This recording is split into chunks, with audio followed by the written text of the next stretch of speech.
Et c'est toujours l'effervescence qui règne ici dans la salle des fêtes de l'Hôtel de Ville de Paris à l'occasion de ce Hacking de l'Hôtel de Ville 2017 placé sous le signe des JO avec un hashtag Hacking Paris 2024. On a pas mal parlé de sport, on va parler de RH, de ressources humaines, avec deux invités que je vous propose de découvrir qui sont Jean-Baptiste Nicolas des RH de la Ville de Paris. Bonjour. Bonjour. Et puis Emmanuel Grégoire, l'adjoint en charge des RH, services publics et modernisation de l'administration. J'espère que j'ai donné le titre dans sa longueur. C'était parfait, très bien. Vous sortez tous les deux à l'instant d'un workshop sur le thème Innover dans les RH de la Ville de Paris. Qu'est-ce qui s'est dit en résumé pour qu'on puisse participer un peu de la discussion ? On a parlé numérique et on a parlé robotique. Alors numérique, dans quel sens ? Parce que vous êtes dans un secteur, les RH, qui est en plein bouleversement aujourd'hui, où la dimension innovation est très très forte. Il y a plein de startups qui essaient d'innover là-dedans. Qu'est-ce qui s'est dit un petit peu là-dedans, dans le nous-numérique ? Ce qui s'est dit, c'est que nous, la Ville de Paris, comme grande organisation, on fait face à des défis très importants et on observe que les outils numériques sont probablement un puissant levier pour relever ces défis.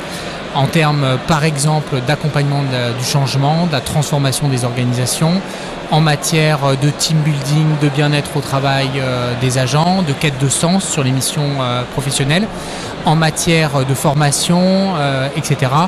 On observe que la révolution numérique permettra de faire des choses magnifiques en matière de ressources humaines. Elle permettra ou elle permet déjà ? Est-ce qu'il y a déjà des outils qui sont implémentés qui permettent de changer un peu la donne ? Oui, permet évidemment, mais c'est simplement que l'effet taille fait qu'il faudra encore du temps pour diffuser tout ça. Mais oui, d'ores et déjà, on observe de très bons résultats en matière de nouvelles pratiques managériales, en matière de télétravail, en matière de formation, en matière d'efficacité du service public, en matière de co-construction des politiques publiques, en matière de dialogue entre les agents et les citoyens, en matière de pratiques relationnelles dans les liens hiérarchiques. Voilà, on voit plein de choses. Alors, comme c'est souvent le cas avec l'écosystème des startups, on voit plein de choses, on teste plein de choses, tout ne marche pas, mais c'est toujours très sympa et assez enthousiasmant. Il y a beaucoup de startups qui sont dans ce secteur-là aujourd'hui ou pas ? Vous en avez croisé ? Absolument, mais c'est surtout que c'est un secteur qui se structure comme tel, comme les fintech.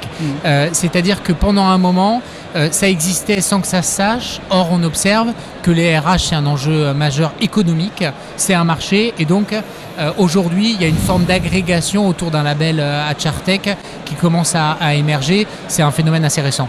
Jean-Baptiste Nicolas, vous avez combien de personnes que vous gérez avec votre fonction de DRH finalement Alors, il y a 55 000 agents à la Ville de Paris. Ouais. Dans des secteurs professionnels très différents.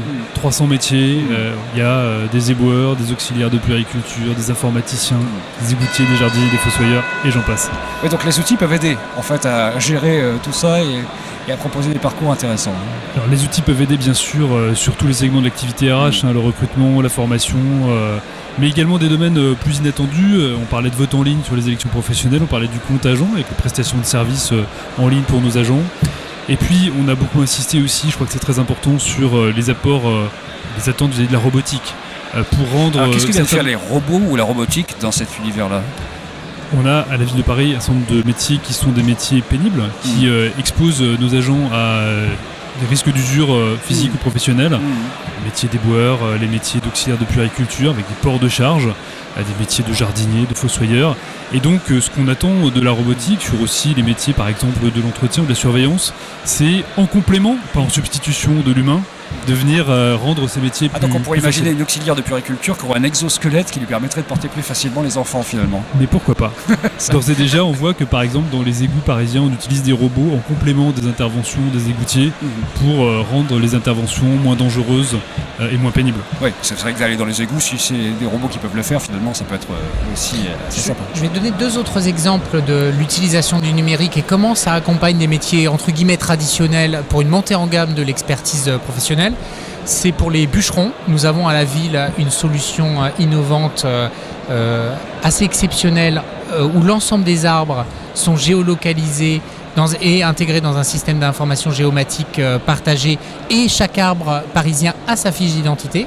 Donc pour les bûcherons et les professionnels, des espaces verts, c'est essentiel. Mais cette base de données, elle permet aussi aux autres intervenants sur l'espace public, la voirie, l'urbanisme, etc., de disposer d'informations sur les arbres. Et donc, c'est toujours marrant de voir les bûcherons, leur encadrement avec leurs tablettes, puisqu'ils sont tous équipés en tablettes connectées, où ils peuvent, au gré d'un arbre, dire voilà, il évolue comme ça, il faut le couper à tel moment, etc. Et l'autre exemple, c'est une solution de mobilité qui n'est pas simple, parce qu'en ce moment, on a un petit sujet avec les agents concernés, mais c'est une solution de mobilité sur smartphone pour les agents qui font l'entretien des équipements publics, qui font les réparations, donc la plomberie, la peinture, l'électricité, etc. Ils ont un smartphone qui est pour suivi des fiches d'intervention. C'est quelque chose de très innovant. Alors évidemment, ça crée quelques résistances parce qu'on se dit on est fliqué, il y a une forme de déshumanisation. Mais au contraire, et je pense que c'est comme ça que c'est ressenti principalement, c'est une montée en gamme et une montée en expertise qui est extraordinaire pour l'efficacité du service public. Je crois que les agents adhèrent à ça. Emmanuel et Jean-Baptiste, Paris 2024, ça vous parle, j'imagine. Il y a une mobilisation qui commence à se faire. Est-ce que dans votre secteur, il y a quelque chose que vous pouvez amener à la dynamique finalement ? Alors oui, pour deux raisons. La première, c'est que si les JO sont à Paris, évidemment que les services publics parisiens seront en rendez-vous de cet événement exceptionnel. Et donc on sera fiers d'accueillir le monde. Et je crois que nos agents seront fiers d'accueillir le monde.